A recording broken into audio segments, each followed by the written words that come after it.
All right, everybody, welcome back. Good morning, wherever you are on the planet Earth. It is a Saturday morning here in Southern California. We're back to, I know, back to summer again.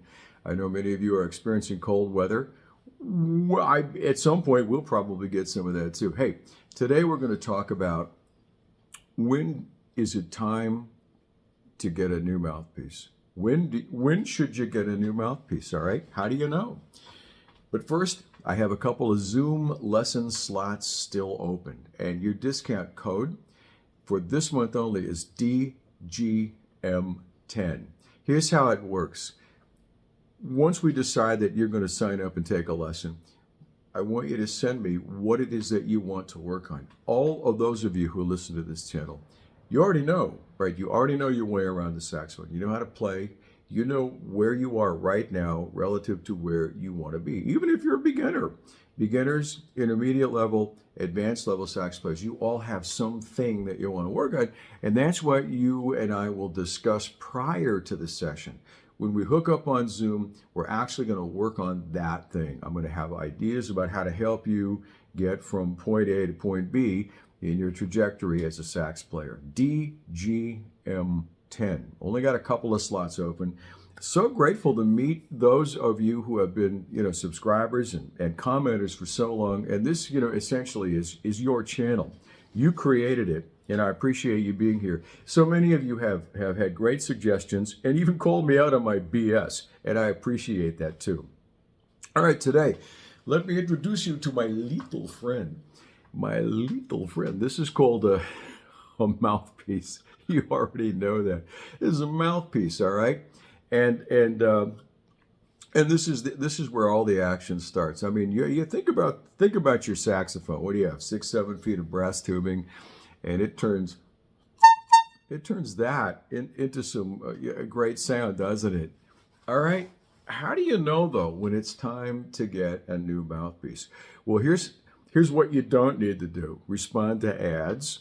The latest, the greatest, the biggest, the best is now available, right?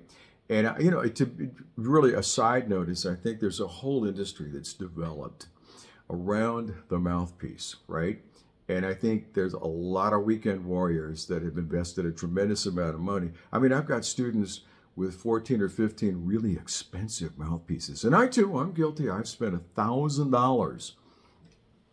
$1,000. My first car didn't cost $1,000. I spent $1,000 on a mouthpiece thinking that was the answer.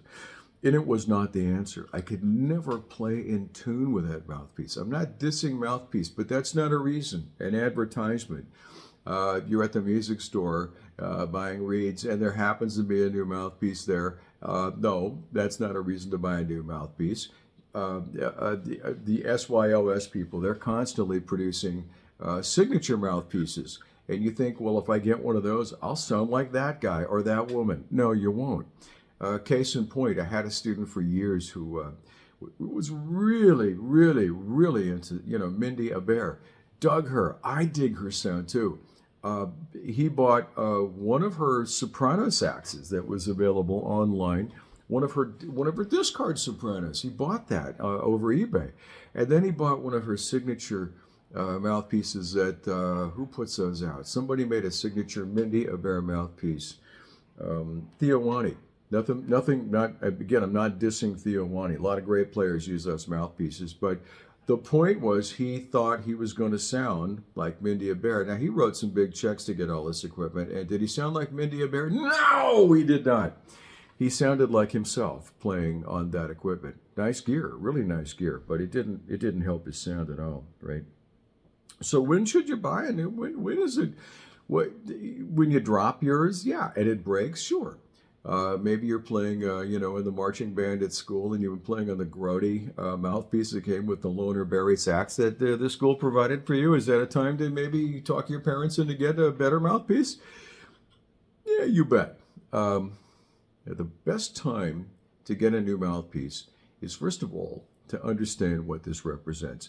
And just in a nutshell, okay? The quickest overall lack of science explanation I want to give you is just that every mouthpiece design is made to do a thing. All right, mouthpieces each, they're not generic. They do something. Each one does something. So some mouthpieces are designed to be hot, really hot, present, loud, very loud.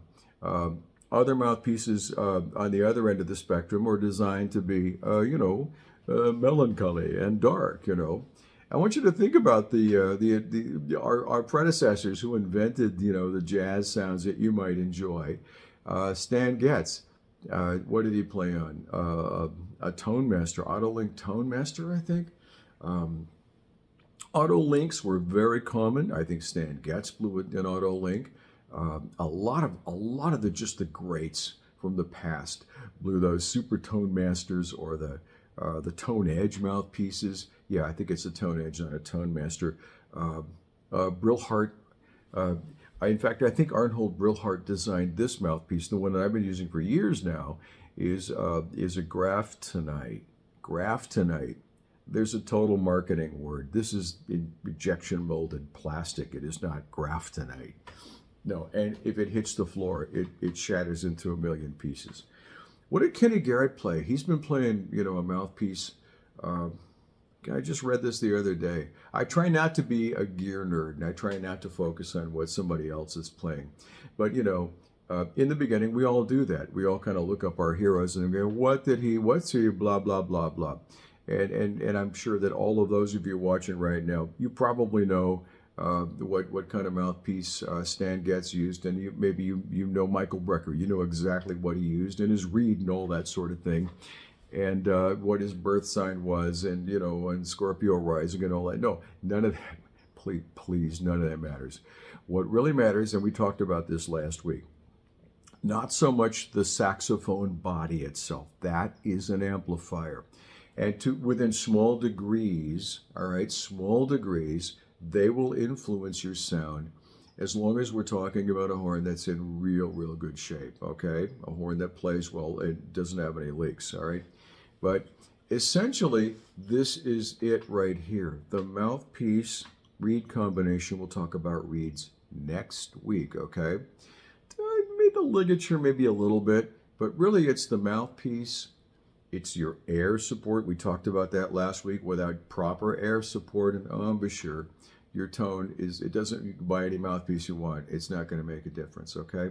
You can buy a $12,000 Mark VI tenor saxophone, and you can buy, you can buy, go buy, I'm sure they're selling Michael Brecker's used, things he actually played, somewhere on eBay.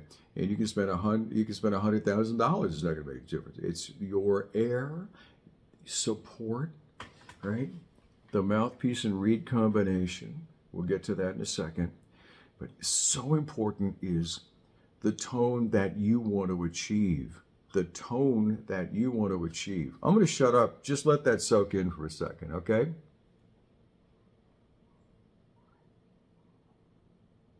Got that? The tone, the sound that you want to make, right, is paramount. That's the top of the tone. That's the top of the saxophone set. So if you're not getting the sound that you want to get out of your saxophone, time to go looking for another mouthpiece, okay? And the best way to shop for a mouthpiece is if you could try some out. There used to be a lot of saxophone stores on the planet Earth, and they had mouthpieces. You go in, and they had sanitizer and stuff. You could try them out. This is all pre-COVID. COVID changed the game. But people I know who are really serious about getting tone will buy 3 at a time at a return policy saxophone vendor online, get those delivered, and play them. I personally know that Charles McPherson goes to Allen's Music in La Mesa and tries out the Meyer mouthpieces that are there. He tries them out because the thing about hand-finished mouthpieces is they're not all equal, all right? Hand finishing is something that, and again, I'm getting into areas that perhaps we don't care to get into. These Brillhart graftonites are not hand finished; they're injection molded. They're all the same, okay? But the better mouthpieces, when you start to spend $150, $200, $300 for a mouthpiece, and that's a fair amount of money. I think that's a fair amount of money to spend in a mouthpiece. You start looking at some of these, the Van Dorens and the better mouthpieces, the Meyer Brothers mouthpieces and the Otto Links. They are hand finished, and so they're not all perfect. They're not all the same. Some are dull, some blow well. So you figure out the one that really works, and you send the other two back. The best of the three, right? If you can do that, lacking a good music store. Or perhaps you're working with a music teacher. You're studying with somebody who knows, she or he knows about mouthpieces, and they're going to steer you in a right direction and a good direction. And you play the thing. Now, I want you to think about this. You're going to upgrade to your mouthpiece. Now, what I like to upgrade to, what I like to have you upgrade, and think about, again, tone starts here. What with your ears. What is it you want to sound like? Is your equipment working for you? Okay? All right. If it isn't, let's make a change. All right? Where was I going? I just, I haven't had coffee yet. It's early in the morning here in SoCal. You try the mouthpiece out, and I'd like you to commit to it for a set period of time. All right? Give it 6 months. Once again, you've gone through the selection process, and you got something that feels pretty good. Sounds like a sax. Sounds like where you want to go, where you're hoping to go with this sound, and you work at it for at least 6 months. Now you got to change your whole setup. All right, you can't bump up in a mouthpiece size, get a larger tip opening, and maybe a different lig and all that stuff, and keep playing the same reed. All right, you might want to step back down in reed size, or you want to make that adjustment, okay? But when I shop for a mouthpiece, this mouthpiece is, again, something that I like because it sits in the middle of where I want to go. I can throw flame balls with an electric blues band. I can also lay back and do my Stan Getzy thing with my coochie, corner, jazz band. I can do that. I can do both. It gives me a range of possibilities, and I don't have to think about it. That's the beauty of this. Now, I did play, yes, I played a 10 tip opening Auto Link Super Tone Master. That's a metal mouthpiece. A 10 star. Whoa! I know, with a number 4 plastic cover. I play Rico plastic cover reeds. We're going to talk about reeds another time. Just scratch that for now. I played a 10 tip with a 4 tip opening because I played in loud rock and blues bands at the time. I played, and it gave me the tenor sax sound that I wanted. I really wanted that old school screaming and honking sound. I loved that at the time, and that setup allowed me to express that sound. Good, big, rich, lusty tenor saxophone sound. And it stopped working. There was a day when that stopped working for me. Bob Reynolds, I love Bob Reynolds stuff. Look him up. He's going through the same thing. He played the same mouthpiece since high school. He says he's played the same mouthpiece. I think it's a Tone Edge, 8 star, something like that. Anyway, it stopped working for him. God, that guy's got a great, beautiful tenor sax sound, but it stopped working. So he's posted some videos on his channel about the search to get, to replace that mouthpiece, to get that sound back. All of the sax players that I follow seem to have stuck with the same mouthpiece for years and years and years. Lenny Pickett, I think he's had, what is it he's playing? Doesn't come to mind right now, but I think he's had it since he was in high school. Other sax players that I really, really enjoy listening to had that, that mouthpiece. They stuck with that and they played that piece, and it became part of their anatomy. I mean, part of their working, their working toolkit was that one mouthpiece. So air support, right? A mouthpiece that you selected, that actually you selected for, the job that it's going to do. The kind of music that you play is, the mouthpiece will work within those parameters. If you're a concert alto saxophonist, you're probably wanting to be looking at, the mouthpieces that your teacher will direct you to that fit within that parameter. If you're playing super hunk and loud blues or rock, there are mouthpieces that work in that avenue. No, that's a street. Arena, all right? You want to pick a mouthpiece for jazz. There are jazz mouthpieces that'll let you express yourself within that idiom, okay? So do a little research, but it starts, right? Your search for a new mouthpiece starts with, what are you listening to? Who are you listening to? Who do you think has great tone? And are you even close to that? So you're going to find the tool that'll get you close to the tone that you hear in your head. So is it time to buy a new mouthpiece? Starts up here. Is this baby giving you the options that you want or not? There you go. All right. I hope that helps. If you have questions, davegoodsax@gmail.com, or put something in the comments below. Hit the subscribe button if this stuff is helping you. Please leave comments. I respond to them. I love hearing from you. And don't forget, I got a couple of spots open for Zoom sessions. They're 60 minutes each. And your discount code for this month is DGM10. DGM10. All right. Hey, I hope to hear from you. Hope this helped. And next week, the dogs are starting to growl. I know. They do that when I go on for too long. I'm at 16 minutes now, and I so appreciate your time. Hey, next week we'll talk about your reed.